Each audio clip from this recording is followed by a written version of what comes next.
ये जजमान परिवारों यहाँ बैठे हुए हैं, सीताराम गौरी शंकर खंडेलवाल राजनांदगांव से, चंद्रशेखर पिल्ले जी, श्री अनिल शुक्ला जी, परमेश्वर सिन्हा जी, ये सब बैठे हैं। कथा के मुख्य यजमान का पद ग्रहण कर कर बैठे हैं। किस लिए बैठे हैं? कि हमारे राजनांदगांव की कथाएं छत्तीसगढ़ की पवित्र भूमि पर भले ऑनलाइन कथा चल रही हो, पूरा विश्व इस कथा को देख रहा है, पूरा विश्व सुन रहा है।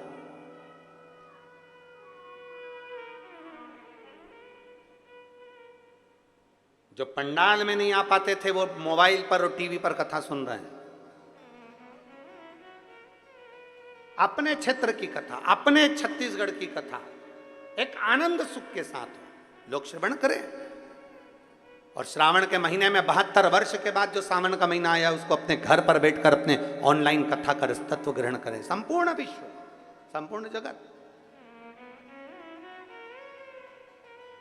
कई लोगों ने मैसेज भी करा सीहोर कि हम इस कथा को बैठ कर नहीं सुन पा रहे हैं। तो हमारा निवेदन है सभी श्रोता भाई बहनों से, ये ऑनलाइन कथा है, इसको अपने घर पर बैठ कर सुनो।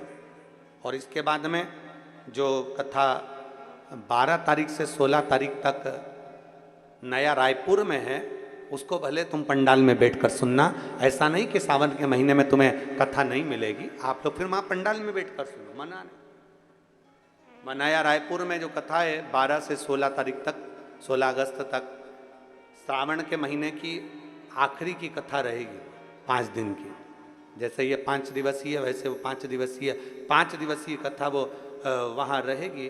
5 दिवसीय कथा, उसका एक आनंद, आप उस कथा को पूरे आनंद के साथ पंडाल में बैठकर 12 तारीख से 16 तारीख तक 1 बजे से 4 बजे तक, श्रावण की 72 वर्ष के बाद ऐसा सावन पड़ा है, और उस सावन के महीने में 5 दिवसीय कथा मिल जाना, श्रवण कर लेना, अपने जीवन को सार्थक बनाना। दिल से सुनो उसको। नया रायपुर में बैठकर कथा का उस लाभ लीजिए, सुनो उसको 1 से 4 बजे। शिव तत्व की प्राप्ति। और 16 तारीख तक वो कथा चलेगी। फिर 17 तारीख को सीहोर में बाबा की कावड़ रहेगी।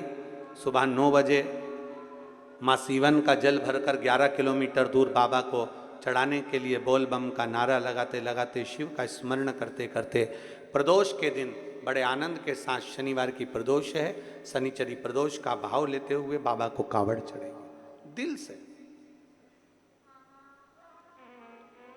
शिव तत्व की प्राप्ति। कन्या आई, राजपुरोहित की बुद्धि फिर गई कन्या को देखकर, राजपुरोहित की बुद्धि फिर गई। जो कन्या को देखा तो मन में विचार करा, कन्या को देखते से ही विचार करा कि इतनी सुंदर कन्या, इतनी सुंदर। मन में आया कि इसका भाग्य इतना प्रबल है, इसका योग इतना प्रबल है, और अगर ये कन्या मेरे से शादी कर ले तो कितना अच्छा हो जाए। अब तू राजपुरोहित है, तू उस राज्य का गुरु है।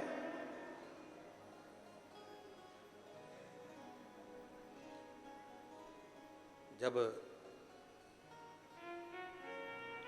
किसी शिव भक्त की ओर गलत दृष्टि से देखा जाता है तो उसकी गति बिगड़ जाती है। बहुत बहुत सावधानी। 16 सोमवार अगर किसी ने व्रत किए होंगे तो उनको कथा याद होगी। किसी ने करें, आप लोगों में से किसी ने 16 सोमवार करें?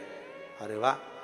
16 सोमवार की कथा आती है कि रानी ने पूजन का सामान खुद को जाना था, तो रानी पूजन का सामान किसके हाथ से भेज देती है? एक सेविका के हाथ से, एक नौकरानी के हाथ से, एक दासी के हाथ भेज देती। एक सेविका के हाथ से, एक दासी के हाथ से जब पूजन का सामान भेजती है,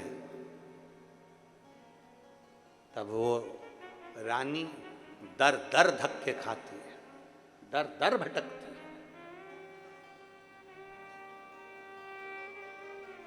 आखिरी में किसी गुरु के पास में जाती है और गुरुजी से प्रार्थना करती है, गुरुजी से निवेदन करती है, गुरुजी से कहती है कि मैं दर दर धक्के खा चुकी हूँ,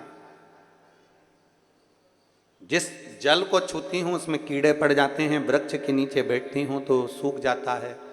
गलती कौन सी हो गई मेरे से? ऐसी कौन सी गलती हुई है? कहा तुम्हारे पति भगवान शंकर की सेवा करते थे और तुम उसको गलत भाव से लेती थी। तुम्हारे पति शिव की आराधना करते थे, तुम उसको गलत विचार से लेती थी। पति ने कहा कि शंकर की पूजन का सामान लेकर आओ, तुमने गलत विचार प्रकट करा और सामान दासी के हाथ, नौकरानी के हाथ, सेविका के हाथ भेज दिया। ये श्रेष्ठता नहीं है, ये गलती है तुम्हारी। ये तुम्हारी गलत सोच है, गलत विचार है, गलत दृष्टि है। दिल से भजो तो शिव क्यों ना मिले।